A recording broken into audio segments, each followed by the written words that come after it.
May nagpapatutong client. Ano, Tara? Alam nyo ba guys, sa part na ni yung pinaka-intro nga pala ay ikinukuha ko yung sa stencil at iniwan ko nga lang pala yung gagamitin ko. At yan pala sa part na yun, napapansin nyo nga pala ay piniprint ko na yung design ng client natin. Abay, mapapansin nyo nga rin dyan para kung good mood, paano ba naman nanonood dyan si Ate Mayreen? Paano ba naman nakapili na ako na isang tatuan na libre? Siyempre, pinili ko yung medyo matcha-challenge ko tsaka makakakuha ko ng knowledge.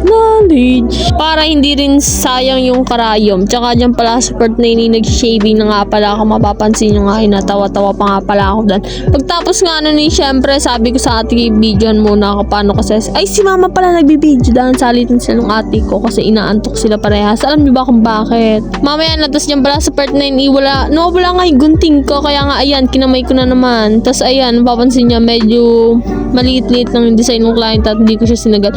Pangalawang beses ko nga pala nagtato ng ganyan, may pinakamatalo sa ano, di ba yung pinituran ko, yung una. Ayun, parang ganyan lang din. Inuna ko yung paglalining bago nga pag-shading. Sobrang ang nangangali yung likod ko doon Paano ba naman yung mararamdaman mo talaga parang kapag nanlalamig na yung ano mo na, yung bato kasi ang nakakangalay nga Sobrang satisfying talaga kapag malaking design tapos parang pupunitin mo yung gilid-gilid niya. Parang ganyan nga, sobrang satisfying kapag kapag tatanggalin na isa-isa At pagtapos nga naglagay na nga pala ako ng glide dun sa kamay ko, tsaka kumuha na nga pala ako ng cup para nga lagyan ng ink. Ang ginamit ko nga palang ink Dynamic Triple Black. Tapos ayan, kumuha na nga rin pala ako ng 2 needle.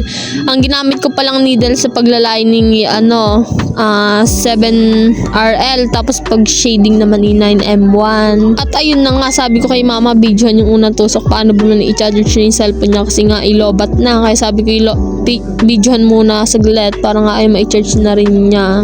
Abay, alam niyo ba kagabi ang session na yan? Di ba nga kagabi? Tapos kinabukasan may pasok ako sa school.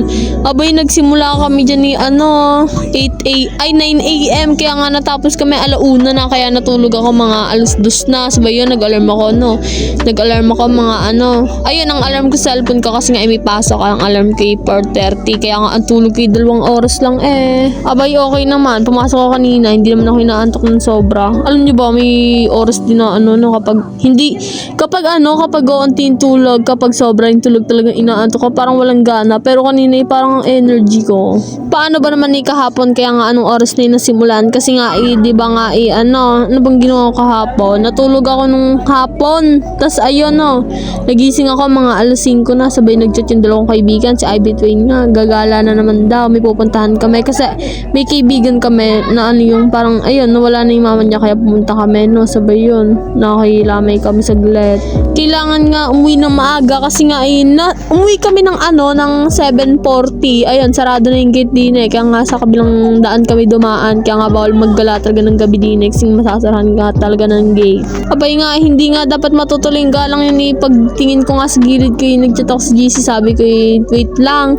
Abay, pagtingin ko sa gilid ko si Wayne dito na agad sa pinto namin. Ako nanonood pa ng MMK magpakailanman. Ako naiiyak na nga bibiglang sumulpot sabi ko hindi pa ako naliligo sabi ko sa GC liligo lang at ako kakain pa. Tapos na ako kumain sabay yun, dumating siya, di pa ako naliligo kaya nga napaligo lang talaga ako. Hindi na ako makakatanggi at andyan na at nakaporma na, talagang masasayang. Kaya nga ayun, naligo na lang ako. Pati sobrang saya ko talaga, promise, kapag nakakagala kaming 3. Ewan ko ba, magkakaibigan kami na mahigit 8 years. Tas yung 3 kami 5 kami dati, sabay yun, nagkasira-sira na. Tapos ngayon, maging 3 lang kami.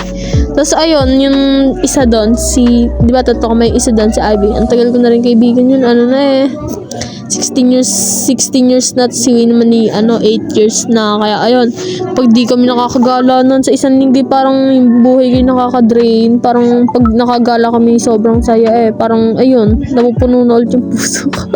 Basta iba talaga. Tas nga nung nakaraan, di ba nga nagke-crave kami sa mangga.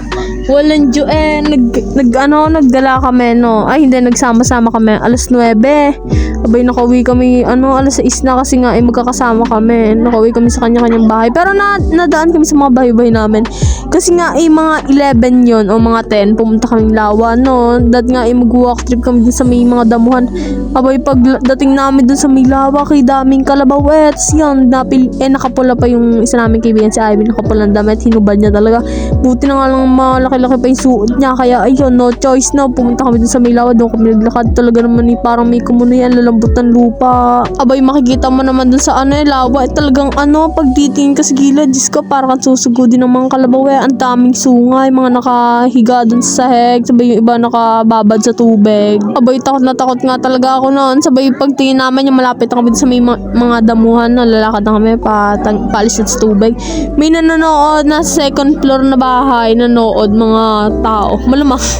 Ayun, mga lalaki na pinagtatawanan kami, walang Diyo. Tapos ayun, nakarating na kami dun sa pupuntahan namin. Abay, hindi namin malaman kung saan kami dalaan kasi nga ikita taas ng mga damuhan. Nakakatakot nga, baka mamaya imiahas. Buti na nga lang may nagturo sa amin ng daan. Kaya ayun, nakalabas kami, sabay nakuha na rin kami ng mangga.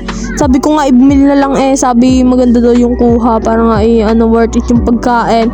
Abay, pagtapos naman naglaro kami nung alam niyo yung dice. Ayun, walang Diyo yung pag natatalo yun, nakakailang subo, sobrang dami walang Diyo Ang LT naman nun nakatambay kami magdamag dun sa may malapit sa bahay ng kaibigan namin, sa may bakuran nila, sobrang aesthetic basta. Sabay yun, dun na rin kami nung pagtapos namin kumain ng mangga, dun na rin kami nagtanghalian, sabay pagdating ng mga alas 3, nagkape na rin kami, nagtinapay. At dahil tinatamad pa nga kami umuwi at ayun, doon na rin ako nagawa nung project ko. At natapos din naman. Alam nyo ba kanina, di ba nga may pasok kami kanina, no? Abay, may gagawing poster na may slogan, sobrang laki. Sa kartolina, sabi ko, inasign na magdodrawing, okay lang naman sa akin. Kaso nga, hindi ako makakapag-vlog na. Siguro, minsan lang. Pero naman yon, kailangan tapos na yun sa Saturday, kaya makakapag-video na rin ako, no? Tapos kanina, may pinasa akong project ko, yung sa CPAR namin. Walang Diyo, late na ako. Late na talaga ako, promise. Sabay yun, pinasa ko kay sir.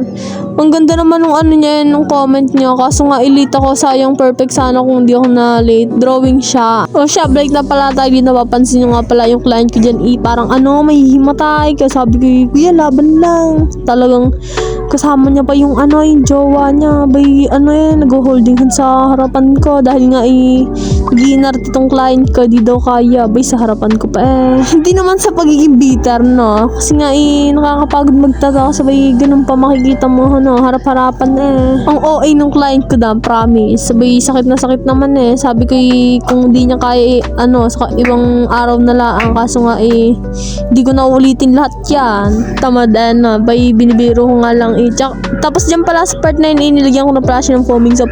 Mapapansin nyo nga yung foaming soap ko dyan parang kiganit ang hirap ang hirap pisilan. Sabay kahit ialog ko na siya, tsaka nilagyan ko na siya ng mga yung soap ba yun, oo. Walang Diyo hindi pa rin sobrang bula, nagtutubig. Tapos dyan pala sa part 9 magtapos ko nga pala lagyan ng mga maliliit na detail, nilagyan ko na siya ng foaming soap para nga walang mancha, dahil nga lalagyan ko na siya ng highlights. At pagtapos na tapos na, tsaka kung gusto nyo nga pala kung interested nga pala kayo mag-join sa may namin, sa may event, sumali kayo, kailangan nyo lang i-PM si Kuya Tem yung tattoo, i-mention ko siya. Basta magko-comment na lang yun, pati at yung namin, yung event. Matagal pa naman yung deadline na October, July, August, September pa. Kaya nga ako hindi na-excite dun mas na-excite ako dun sa sa ibibigay na t-shirt. So ayun na po pala yung final looks niya, guys. Bye-bye!